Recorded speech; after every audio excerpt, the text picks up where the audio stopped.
This is War Room Moments, the show that takes you around the world to share interviews with some of the most successful and most relevant people on the planet, hear their stories, and get the most important business lessons they have learned on their road to success, and get exclusive advice on how to implement their success into your life and business. War Room Moments is brought to you by the Strategic Advisor Board. Here's your host, Jason Miller. Thank you for listening to War Room Moments. Today we have another special guest. Her name is Jordan, and Jordan works at Proshark, and Proshark is a digital marketing agency, and her father's the CEO, and he specifically wanted her to come on to the show and talk about Proshark and have some really great discussion topics. And so Jordan, why don't you introduce yourself to the audience? Hello, thank you so much for having me, Jason. I'm very excited to be here. I appreciate your time. So yes, I am at Proshark Digital Marketing. Very happy to be there as well. I'm the creative director currently. I really enjoy what I do. I started out as a website designer, so I did have to kind of make sure I was building up the experience before I got to where I am here. But I am excited to be here, especially just learning what I've learned from the clients we've had thus far and going forward. So I'm excited to contribute today. Yeah, awesome. Cool. The creative, what did you call it? The creative director. Creative director. I want to be the director of fun. That's going to be my new title. is the creative director. It sounds close to that, but it sounds pretty close. You would be surprised how sometimes opposite it can be, but I enjoy doing what we do here. And so it's an exciting opportunity for me. Yeah, it's good stuff. Awesome. Well, hey, so, what's something that is on the radar in the digital marketing space that, we can kind of get out there in the audience so they have more knowledge of it, things of that nature, right? So, right. I think right now the biggest one in the field would be the digital perception. I think it's often a topic overlooked, which is understandable, especially for new businesses, startups, younger businesses, or businesses who are even rebranding or starting over. There really tends to be a lack of focus just out of the sheer craziness. It's understandable because you're really starting to just get a lot of things underfoot. You have so many different priorities specifically for people who are working on kind of building the business back up that it's easy to kind of not see it as a priority. But digital perception can really be anything. The biggest facet's usually always a website. It really is. It's your initial kind of introduction to the potential customer, your initial kind of first impression. So they really kind of get a feel for your business, what you're looking at there. And it can kind of slip through the cracks sometimes. I think one of the things we've really seen is that it doesn't take a priority, which is, like I said, understandable. You have other obligations and priorities, but your social media, different things, the little things, it really is the little things that you don't notice if they're done well. But clients, potential customers, they really do catch on, and it can even almost break trust if it's not done well.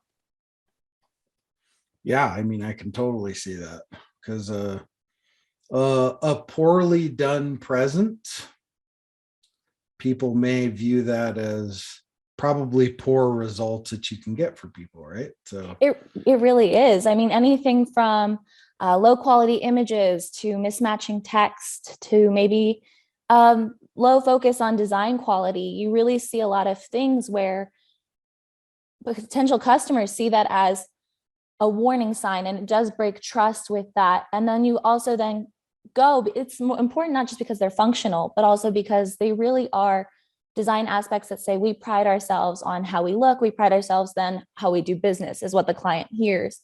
And so just taking your time to focus on those things, I think really is, without becoming too micro-focused, really is an important factor for a lot of businesses right now, just because it's such a high competitive market. Yeah, it's interesting. I'm kind of interested in what does that trend look like right now? What is the trend with, because if you go back, and maybe I'm dating myself, but back into the early 2000s into the 90s, everybody, it was like cool to start a website, right? That was like the cool thing, right? I was just after the MySpace pages, so I understand Yeah. everyone had their backgrounds, their themes. Right. So I completely understand. It really has changed. And not only that, it continues to change at a exponentially faster rate. It really has started to just pick up speed and become its own snowball at how fast these kinds of things change. And I think what happens is that a lot of businesses, like I said, have more important things on sometimes the more like financial side or other focuses that they have, that it becomes less of a priority to listen to trends, to look at trends. I know the biggest one right now that I can think of, TikTok has really revolutionized the way businesses are starting to interact with their clients and potential customers. We're really starting to see businesses put faces, particularly a younger generation's face, onto their campaigns on these platforms.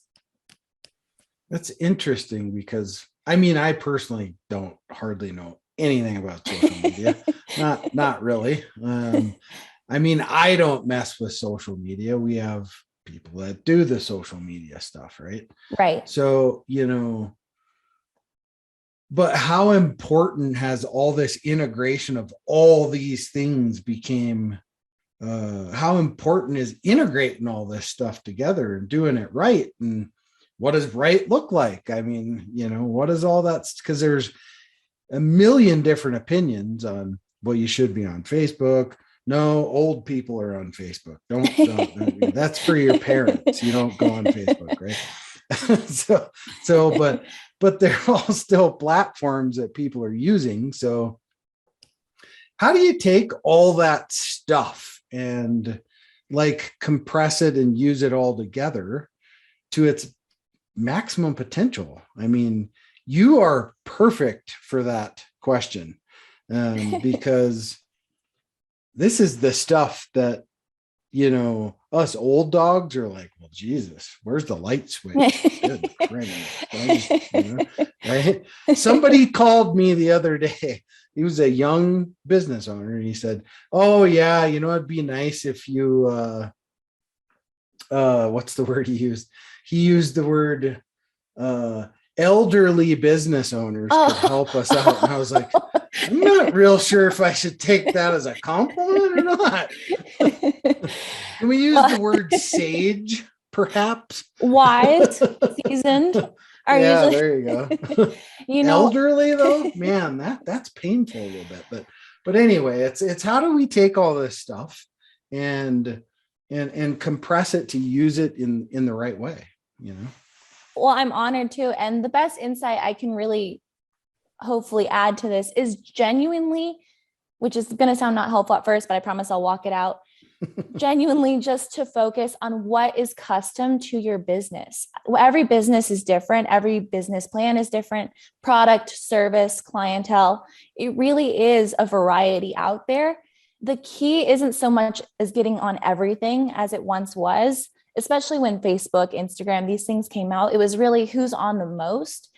I would say now it's really who's now using the platform that they have with the most quality over quantity. It's not so much about posting probably 6,000 posts a week, so much as are you posting 6 genuinely helpful posts perhaps throughout that week that your clients and your followers and people are able to glean information or understanding about who you are and what your brand and business stand for. There's a really big push for genuine, authentic business owners to really be themselves on these apps. And I think it's important to kind of follow that trend and see. And the best advice I could have is really see what other businesses like your business are doing. And if you don't have any businesses in that space, even better. You then get to define what that digital space looks like. You get to then go from there and see what you want that space to look like. And if you're not happy with the existing businesses and the way they run things on their social media and things like that, and you're like, I can do this better, follow that instinct, really follow that instinct and push and put that creative side to it to use. And by posting that quality kind of content rather than so much be on everything all at once would be my best advice for that. Yeah. So it's actually more is less. It really is. It's really now there's so much noise. It's really at Proshark, we say cutting through the noise. It really is just getting to the heart of it, seeing what the issues are. And then that way you're able to see genuinely if you're the best fit for your client, as well as vice versa. You're able to really make sure you're getting people who want to do the kind of business that you're in or the kind of product that you're selling. You're really kind of reaching now a more specific audience when you go that way. Yeah. Yeah. Yeah. I know it's really difficult for a lot of people to try to figure all this stuff out, right? Because there's so much of it. I mean, it's inundating, really. And I mean, just this podcast alone, it's like, you got to have this tool, this tool, this tool, that tool.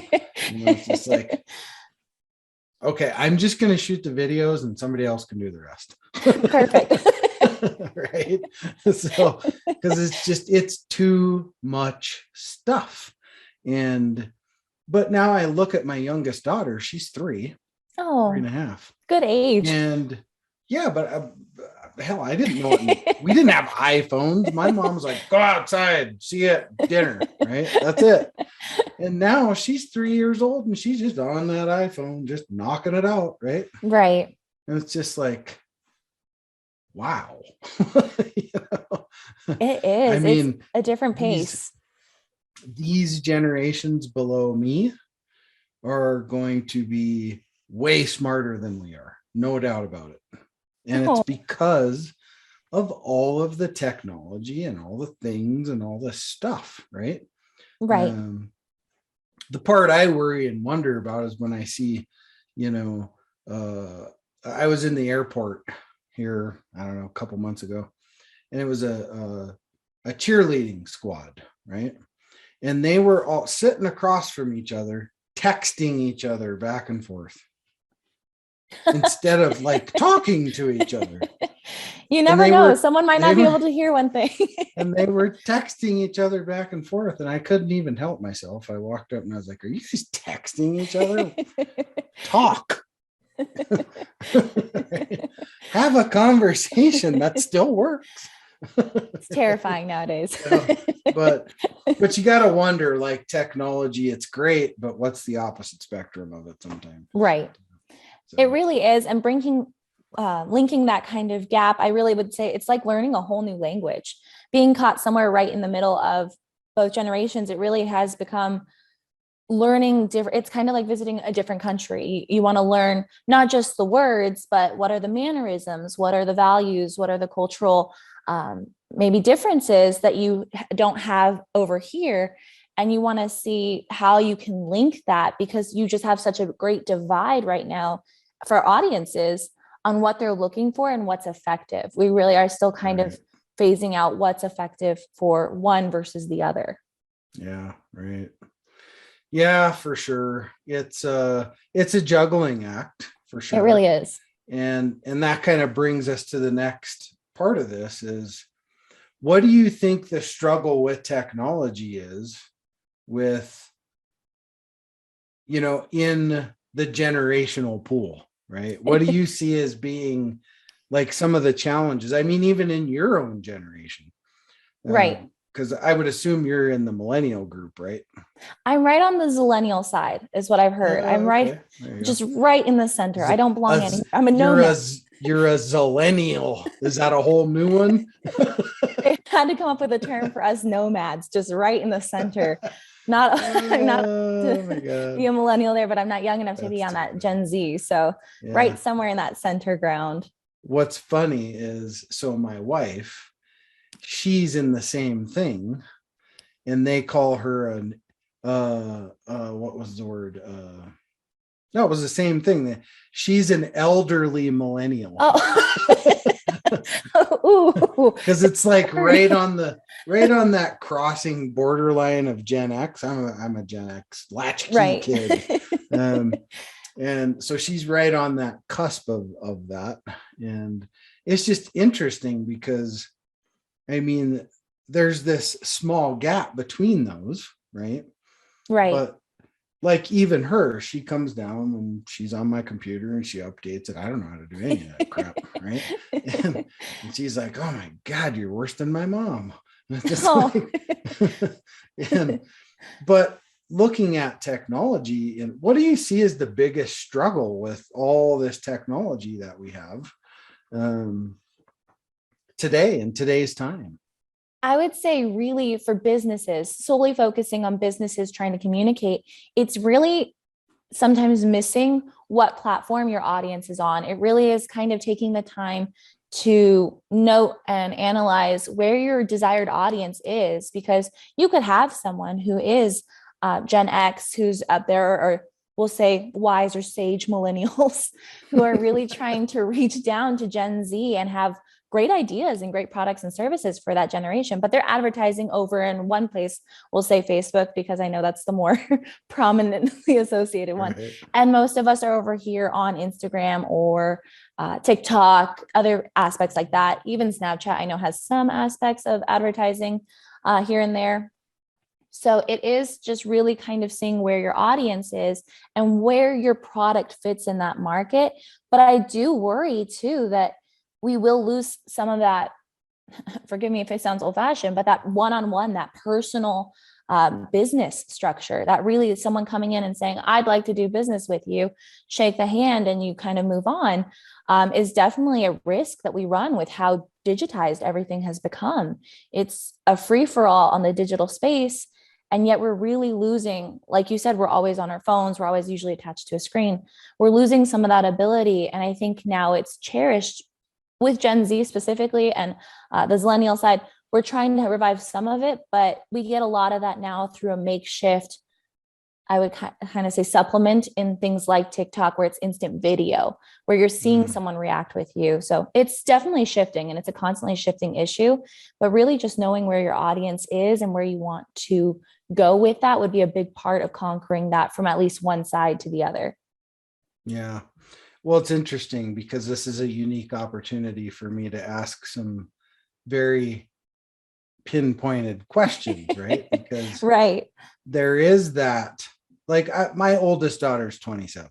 So good. My oldest is 27, and then I have another one that's 22. Oh, okay. So 27, 22, 5, and 3. Yeah, figure that out. So, but it's just watching that communication gap, though, right? Right. And then, like my neighbor, he's 80, right? And he will text, but it is like the shortest, briefest thing ever, right? Or he'll just call me and he'll say, "Damn it, quit texting. Do the buttons work on your phone? You can call me," And so does he at least sign it like an email? Does he sincere warm regards? No, I mean, it is just like yes, no, that's it. That's all Perfect. You're getting. Succinct. I like it. Yeah, right. Very, very to the point, right? Right. But what's interesting though is looking at how you look at all these things versus how I look at these things, right? Right. And how do you see the future of technology affecting the generation under you? Oh, big question. That's really big question. Think, I mean, the market's not the same as it was 6 months ago, let alone a year ago, 5 years ago, 10, even 50. Like you keep going back and it just the gap gets continually bigger. And I don't think we'll see that progress stop. I do think we'll see the type of progress evolve, less so from the more mechanical engineering now to the backside, where we're really seeing a lot of developers and designers really take advantage of how much is on the screen. And I would say at Proshark too, one of the things we want to focus on is that experience for the customer, because they don't get that brick and mortar experience anymore. They don't get to go into a store, touch and feel. So instead, what we rely on, especially on the design side, is that experience and being able to draw a customer in, show them your brand, show them your messaging in a way that's creative, innovative, that gets people excited again to go, at least to visit a store's now online presence where they can't go in physical presence. And really just being able to have that experience, I think, draws people out. And I think we've seen it even with certain gizmos and gadgets like VR has really, and AR have really kind of taken over. I think we'll continue to see that develop and grow. And I think we'll begin to see that go from less of a gaming side and more in now even into business. We already have seen it kind of go into that side of really drawing the experience in, even through the screen. Mm-hmm. Yeah, for sure. It's interesting. It's interesting where we've been mm-hmm. and where we're going. Right. Right. I mean, this is a conversation we could carry on for hours, perhaps. It's true. Perhaps another time. But to kind of wrap this up, I always like to ask people this question. If you could pick someone that could have been here today with us, friend, mentor, dead, alive, doesn't matter, that you could ask one of the most burning questions that you wanted to ask, who would that be? Ooh, that's tough. That's a lot of options too, particularly because I do get to bring someone back to life. And there's obviously a lot of figures throughout time that I would love to ask questions. Mm-hmm. I think in the context of this discussion specifically, I would have to ask, I'm going between two in my head. I'd have to ask Mr. Dwayne "The Rock" Johnson to actually join us. That would probably, not just because I'm a fan, I am a big fan of his movies and his media and everything like that. Mm-hmm. But really as an entrepreneur, what he's accomplished is nothing short of incredible. Between his WWE career, acting, his now Termana tequila business it's widely successful. Even now to his Project Rock with Under Armour, you really just see someone who's taken every opportunity to create and continually develop and drive new ideas and the way things are done. He's really created a brand, not just for his own businesses, but around himself of genuine authenticity, of, really just representing everything that he is. And I think that's a really, really powerful thing. In fact, I think there's little in business that's as powerful as someone who's confident in who they are and passionate about what they do. So that would probably be my question is, what drives that kind of passion and that kind of creativity as he continues to develop new businesses? Yeah. I mean, you look at some of the best innovators in the world, right? Right. And it really makes you question, how does that happen? Right. Exactly. How do you put yourself in a space to where that happens, because it just doesn't poof happen, right? Mm-hmm. I mean, it takes work, it takes all these things, but I think looking at somebody like Steve Jobs, right? I think he was just extremely smart in who he surrounded himself with. And I can imagine he was like, one day he was like probably out on a run and was wearing an old tape player and it didn't have enough music on it. And he came back and he was like, I want to put 800 songs on a device this small. Go. And then he locked everybody in a black room for the next 8 months until they figured it out. Right? That's how that worked in my mind, probably. It really is true. My close second was Alexander Graham Bell, and I'd love to see what he thinks about where phones have gone. I really right. see how they've gone from communication to just one person to now we can communicate with millions, if not billions, on just the single device that at least some of his work started. And so I think that was my close second, but yeah, there you go. Well, great. Well, hey, how do people get a hold of you guys and work with you and do all that stuff? Well, yes, please visit us anytime at proshark.com. We're always there. We're always available anytime. If you guys want to set up a meeting, please feel free to do so. We're always happy to talk and see how we can help you. There's a lot of different facets, I understand, to marketing and everything that goes into digital marketing. So if you have any questions regarding your digital marketing strategy, we do a DSMR, which is a digital strategy marketing roadmap. We also do websites, things like that. So if you have any questions or even just are concerned or would like to know more, please feel free to visit. We're always there. Awesome. Jordan Phillips, thank you for being on the show. Thank you so much for having me.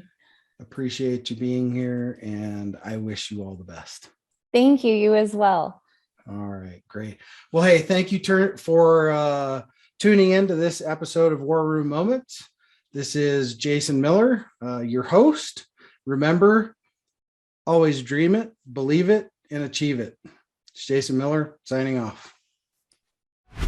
Thanks for listening to War Room Moments with your host, Jason Miller. Please leave your feedback and visit strategicadvisorboard.com to get the latest and greatest business advisement on the planet. Follow us on social media for updates, and we'll see you on the next episode.